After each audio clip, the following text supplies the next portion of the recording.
بسم اللہ الرحمن الرحیم۔ میں ہوں محمد نصر اللہ اور آپ دیکھ رہے ہیں یوٹیوب چینل۔ آج 22 ستمبر روز بدھ ہم بات کریں گے جو UN کا اجلاس چل رہا ہے، اس کے اندر صدر جو بائیڈن نے جو سپیچ کی ہے اور UN کے جو سیکرٹری جنرل ہے انہوں نے دنیا کو کن خطرات سے آگاہ کیا ہے۔ صدر جو بائیڈن نے اپنے خطاب کے دوران اپنی بے بسی کا اظہار کن الفاظ کے ساتھ کیا ہے،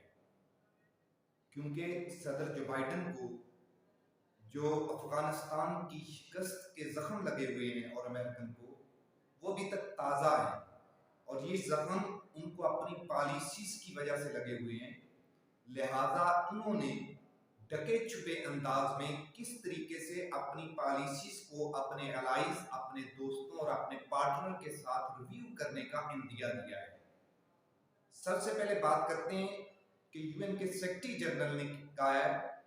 کہ امریکن اور چائنیز کو سرد جنگ سے باز رہنا چاہیے۔ ہم یہ جو سرد جنگ کا ماحول ہے اس سے ایک اندھے گڑھے کی طرف ہم جا رہے ہیں، اس کا کوئی اینڈ لیس ایفرٹس ہیں، اس کا کوئی اختتام نہیں ہے اس سٹرگل کا۔ میرے خیال میں، میرے تجزیے یا انالیسس کے مطابق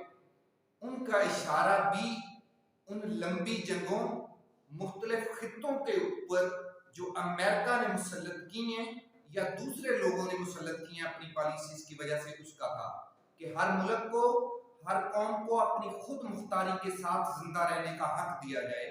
کوئی کسی پہ جنگ مسلط نہ کرے ورنہ دنیا تباہی کی طرف جا رہی ہے۔ اور ساتھ ہی انہوں نے کہا ہے کہ ہمیں دوسروں کی پالیسیز، دوسروں کی آزادی کا احترام بھی کرنا چاہیے۔ اس کے ساتھ بتاتا چلوں کہ صدر جو بائیڈن نے کہا ہے کہ 20 سال میں پہلا موقع ایسا آیا ہے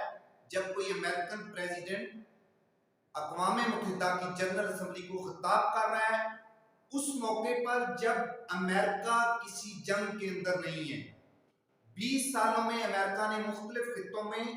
مختلف لوگوں کی اور مختلف مقاصد کے لیے جنگیں لڑیں، اب امریکہ کسی جنگ کا حصہ نہیں بنے گا۔ سب سے پہلی بات انہوں نے جو سٹریس کیا کہ فلسطین اور اسرائیل کا جو باہمی تنازع ہے اس کا حل دو خود مختار ریاستیں ہیں، مگر ساتھ ہی انہوں نے کہا کہ ہم اسرائیل کی آزادی کے لیے، خود مختاری کے لیے پہلے بھی سپورٹ کرتے رہے ہیں، اسے اب بھی کریں گے۔ صدر جو بائیڈن نے جتنا سٹریس اسرائیل پہ دیا، کاش کہ اتنا سٹریس صدر جو بائیڈن نے فلسطین پہ بھی دیا ہوتا، جن کے علاقوں پہ، جن کی آزادی پہ، جن کے وسائل پہ قابض ہونے کے بعد اور اس کی پشت پناہی امریکہ کر رہا تھا، اب فلسطین مجبور، مقہور اور بے بس ہیں، اس کے باوجود اب تک ان پہ فضائی حملے ہو رہے ہیں۔ ساتھ دوسری بات صدر جو بائیڈن نے جو دوسرا پوائنٹ ہے انہوں نے کہا کہ ہم مسلسل جنگ کی بجائے اپنے وسائل کو لوگوں کی فلاح و بہبود پر خرچ کریں گے۔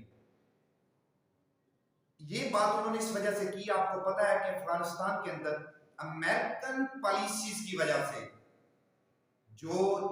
جنگ امریکہ نے افغانستان کے خطے پہ مسلط کی، اس کی وجہ سے جو تباہی امریکہ کی اکانومی میں آئی ہے ہمیں اس کا اندازہ ہی نہیں۔ ساتھ ہی اگلی بات انہوں نے کی کہ ماحولیاتی آلودگی دنیا کے اندر پاور ڈائنامکس تبدیل کرنے جا رہی ہے۔ یہ ہم بار بار اپنے چینل سے، اپنے ویلاگ سے کہ ماحولیاتی آلودگی کتنا بڑا تھریٹ ہے، یہ آپ اس بات سے اندازہ لگا لیں کہ دنیا کی بڑی سپر پاور کا جو پریزیڈنٹ ہے وہ یہ کہہ رہا ہے کہ اس سے دنیا کے پاور ڈائنامکس بدل جائیں گے۔ اور ساتھ ہی انہوں نے کہا کہ ہم 20 سالہ جنگ کو ختم کر کے ایک نئے دور کا آغاز کر رہے ہیں، ایک ایسا دور جس کے اندر لوگوں کی فلاح و بہبود پر کام کیا جائے گا۔ ساتھ ہی اگلا پوائنٹ جو صدر جو بائیڈن نے اپنے خطاب کے اندر کہا، انہوں نے کہا حالات جیسے بھی ہوں، دنیا کو جیسے بھی چیلنجز کا سامنا ہو، مسائل کتنے بھی پیچیدہ ہوں، مگر ان سب کا بہترین حل جمہوریت ہے، کیونکہ ابھی دنیا کی جو انوائرمنٹ بن رہی ہے یا بنا دی گئی تھی عالمی طاقتوں نے، لوگوں کا جمہوریت رویوں سے جو ان کا اعتقاد، یقین، ان کا فیتھ اٹھتا چلا جا رہا تھا۔ صدر جو بائیڈن نے یہ جو بات کی ہے جمہوریت پہ یقین کی، یا جمہوریت اب بھی ان مسائل کا بہترین حل ہے، کاش صدر جو بائیڈن یہ جو اپنے عرب دوست ہیں ان کو بھی یہ بات بتائیں کہ جمہوریت بہترین حل ہے۔ یہ بات صرف اور صرف کیا اقوام متحدہ کے پلیٹ فارم پہ بیٹھ بات کرنے کے لیے رہ گئی ہے؟ آپ اور میں خوب جانتے ہیں کہ یہ جو بڑی طاقتیں ہیں، برطانیہ، امریکہ، فرانس، یہ دنیا کی جو بادشاہتیں ہیں اور بدترین بادشاہتیں ہیں، ان کے مالی وسائل پہ قابض ہو کر ان کو اسلحہ بیچ کر کیسے ان کی بادشاہتوں کو برقرار رکھنے کے لیے کام کر رہے ہیں۔ اس سے اگلی بات انہوں نے پھر افغانستان کے بارے میں کی کہ افغانستان کی سچویشن سے ہم اویئر ہیں۔ ہم نے افغانستان کی عوام کی فلاح و بہبود کے لیے پچھلے مہینے جو سلامتی کونسل نے 100 ممالک نے قرارداد پیش کی تھی کہ ہیومینٹیرین گراؤنڈ پر ہمیں افغانستان کی عوام کو تنہا نہیں چھوڑنا چاہیے، اس کا حوالہ دیا، مگر یہ بتانا بھول گئے کہ ہم نے اس کے باوجود افغانستان کی عوام کی خود مختاری پہ حملہ کیا، ڈرون اٹیک کیا اس پہ، اور نہتے سویلین، بے گناہ سویلین کو ہم نے مارا۔ یہ اپنی پالیسیز کیوں بتانا بھول گئے صدر جو بائیڈن؟ اور پھر انہوں نے کہا کہ ہم وسطی امریکہ سے مڈل ایسٹ تک، افریقہ سے افغانستان تک ہم عورتوں کے حقوق کی بات کرتے رہیں گے۔ ہم نوجوانوں کو اپنا ٹیلنٹ دکھانے کے لیے ان کو وسائل پرووائڈ کرنے کی بات کرتے رہیں گے۔ اس کے ساتھ انہوں نے کہا کہ ہم مذمت کرتے ہیں مذہبی، لسانی، علاقائی، نسلی بنیادوں پر جو اقلیتوں کا استحصال ہو رہا ہے،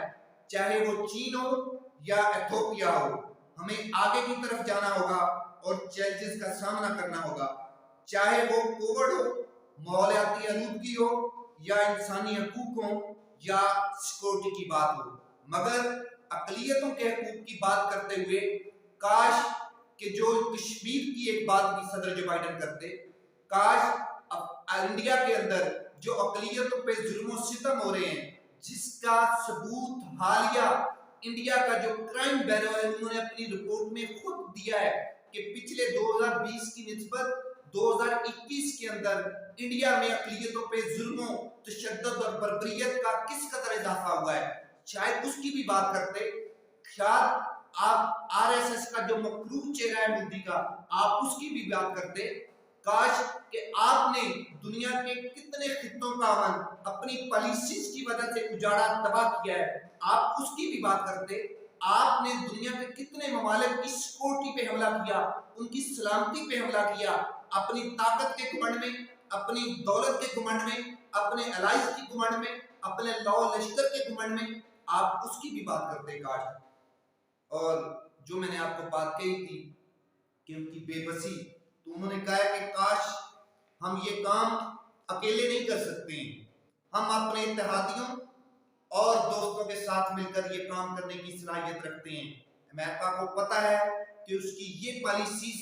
دنیا کے اندر اس کو تنہا کر رہی ہیں، اس کی پالیسیز دنیا کے اندر کس طریقے سے ناکام ہو رہی ہیں، اس کی پالیسیز سے اس کے الائز کا کیسے اعتماد اٹھ رہا ہے، اس کی پالیسیز کے اس سے دوست کتنے نالاں ہیں، اس کی پالیسیز سے پرامن ممالک کتنے پریشان اور تشویش میں مبتلا ہیں۔ شاید ان کو اب اس بات کا احساس ہوتا چلا جا رہا ہے، شاید ان کو اس بات کا بھی احساس ہو کہ افغانستان کے اندر جو ان کو بدترین شکست کا سامنا کرنا پڑا، پاکستان ان کا ایک مخلص دوست تھا۔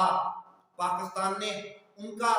ہر مصیبت جو ہے امریکہ کی جو پیدا کی وہ اپنے ساتھ لی، مگر پاکستان کا کیا حال کیا، پاکستان کا چہرہ کس طریقے سے انہوں نے پیش کیا دنیا کے سامنے، یہ اس بات کا بھی شاید ان کو اندازہ ہو۔ اب تک کے لیے اتنا ہی، بہت شکریہ۔